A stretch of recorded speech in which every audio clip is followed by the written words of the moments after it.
Slovenija je trenutno ena od držav z najnižjo upokojitveno starostjo, 60 let. Če ste dopolnili 40 let pokojninske dobe oziroma 65 let, če ste dopolnili 15 let zavarovalne dobe. V nekaterih drugih državah, kot so Nizozemska, Italija, Bolgarija, imajo upokojitveno starost 67 let. Med najpomembnejše spremembe, ki jih reforma prinaša, je zvišanje upokojitvene starosti za 2 leti in podaljšanje referenčnega obdobja, to je obdobje za izračun pokojninske osnove, 24 najboljših let na 40 let, od katerih se bo odštelo 5 najslabše plačanih let. Glede tega referenčnega obdobja je prihajalo do nepravične situacije. 2 osebi sta plačali različne prispevke in imeli na koncu enako pokojnino. Zato je prav, da upoštevamo celo obdobje. To se pa pol kompenzira z višjim odmernim odstotkom. Z tega vidika je tudi ta izračun bolj pravičen. Prav v vseh kvintilnih razredih je projekcija, da bodo pokojnine višje. Večina sprememb, ki se na splošno populacijo na starostne pokojnine nanaša, se začne uveljavljati od leta 28 naprej v nekem 8-letnem prehodnem obdobju. Predvsem za najranljivejše skupine pa nastopijo spremembe že s 1. januarjem 2026, če seveda zakon v svoji zdajšnji obliki obstane. Pomembne novosti se dotikajo invalidskih pokojnin. Najnižja invalidska pokojnina se bo s 1. januarjem 2026 zvišala z zdajšnjih 41% najnižje pokojninske osnove na 50%. To bo torej 22% dvig, kar pomeni okvirno 120 evrov višjo pokojnino. Tisti, ki imajo zdaj 490 evrov, teh je približno 9000, bojo dobili 609,5. In še 14 000 tistim, ki imajo sedaj pokojnino med 490 pa 609,5, bojo tudi temu deležni. In tudi prejemniki nadomestil, se pravi, ki bi jim bila pokojnina odmerjena invalidska kot osnova na tem področju. Ki je nekako tudi nam v veselje je, da se bo ta najnižja invalidska pokojnina le nekako dvignila in približala pragu revščine. To je na 50% najnižje pokojninske osnove, se pravi, to je nekje 620 evrov. Boljše kot do zdaj, ampak še vseeno, bom rekel, bistveno premalo za dostojno preživetje. S 1.1.26 začne zviševati odmerni odstotek za tiste, ki so prejemniki invalidskih pokojnin in je invalidnost nastala izven delovnega mesta, torej kot posledica poškodbe izven delovnega mesta ali bolezni.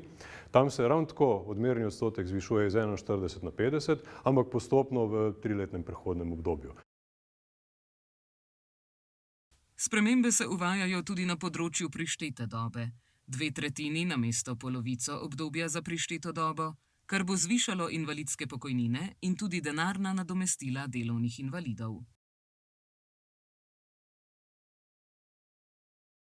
Ja, prišteta doba, to je pa doba, ki se upošteva na delovna leta. Sedaj se šteje od nastanka invalidnosti do 60. leta 2/3, do 65. leta 1/2, sedaj se bo pa celotno obdobje upoštevalo 2/3 in teh 65 let se bo postopoma dvignilo na 67 let. In če vzamemo recimo eno osebo, ki je začela delati pri 24 letih in je pri njej nastala invalidnost pri 40, bo na ta račun imela dobri 2 leti več prištete dobe in približno 2 leti pa pol več dobe, ki se upošteva in posledično tudi višji odmerni odstotek in že pri najnižji, torej pri odmeri od najnižje pokojninske osnove 100 evrov višjo pokojnino na mesec. Kar se teh prištetih dob tiče, je šlo na boljše.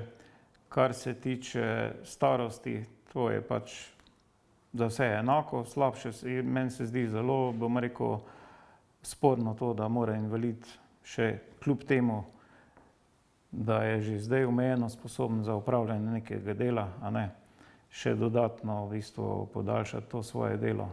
Pa mogli bi se izenačiti invalidski prejemki z teh zavarovancev, ki so vključeni na trg dela, z tistimi invalidi, ki nikdar niso uspeli se vključiti v trg dela, a ne, ki dobivajo po zakonu o socialnem vključevanju te prihodke, ki so višji od te zagotovljene minimalne pokojnine. Vsakdo, ki nekako se želi starostno upokojiti, mora doseči pač pogoje iz naslova zadostne starosti in zadostne pokojninske dobe.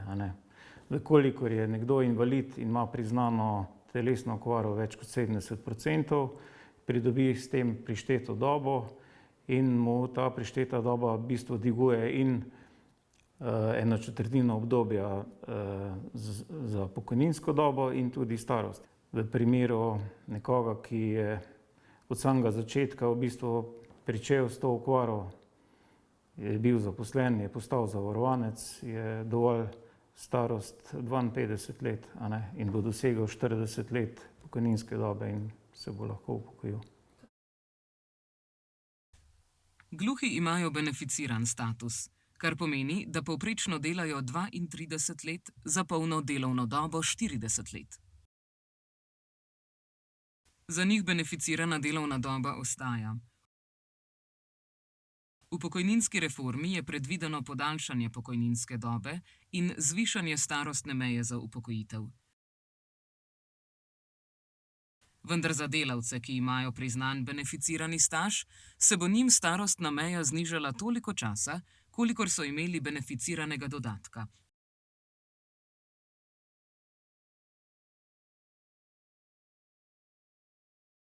Na primer, če je gluha oseba opravljala delovno dobo 32 let in pridobi še 8 let beneficirane dobe, in s tem se zniža starostna meja, da gre v penzijo.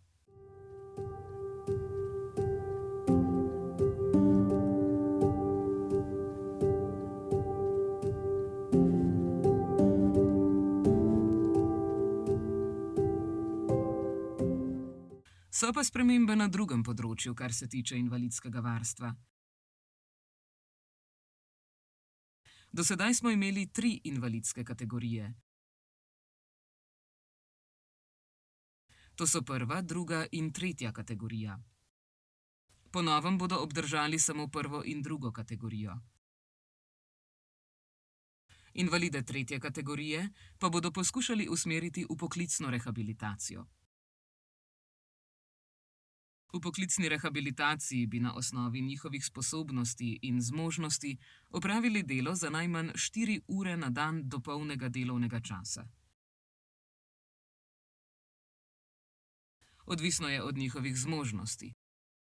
S tem bi pridobili dodatno delovno kvalificirano silo.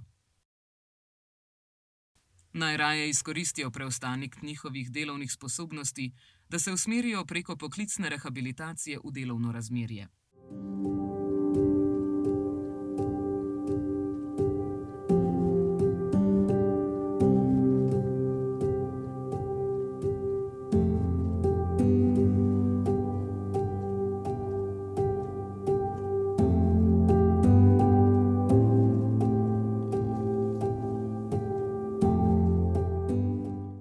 Moram priznati, da sem tik pred penzijo. In se še vedno odločam, kaj je za mene najboljše. Ali bom šel v pokoj po starih pogojih, ali pa bi izkoristil spremembo te nove pokojninske reforme. Še vedno sem v dilemi, ker ne vem še, kaj je za mene dobro. Zato si moram vzeti čas, da to preštudiram. Ker vsaka sprememba prinaša dobre in slabe strani. Moram biti pozoren na tiste slabe strani, ki jih prinaša pokojninska reforma. Tako da sam sem že v dvomih, kaj je za mene najboljše.